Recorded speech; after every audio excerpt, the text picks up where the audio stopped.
بسم اللہ الرحمن الرحیم۔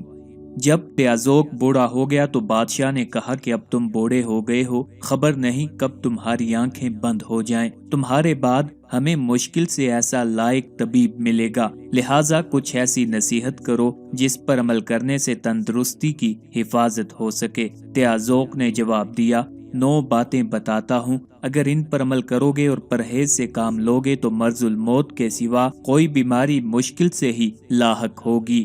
وہ باتیں یہ ہیں: میدا میں کھانا موجود ہوتے ہوئے کچھ نہ کھاؤ، ایسی چیز نہ کھاؤ جس کو تمہارے دانت نہ چبا سکیں، کیونکہ میدا بھی اس کو ہضم نہیں کر سکے گا۔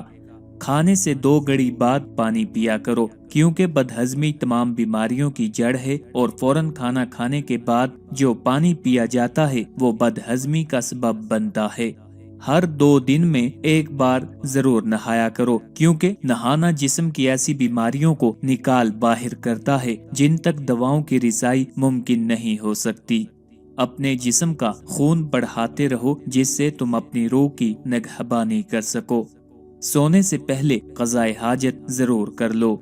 عورت سے زیادہ ہم بستری سے پرہیز کرو، کیونکہ یہ آدمی کی جان لیوا ہے۔ بڑی عمر کی عورت سے بچو، کیونکہ یہ ناگہانی موت کی موجب ہے۔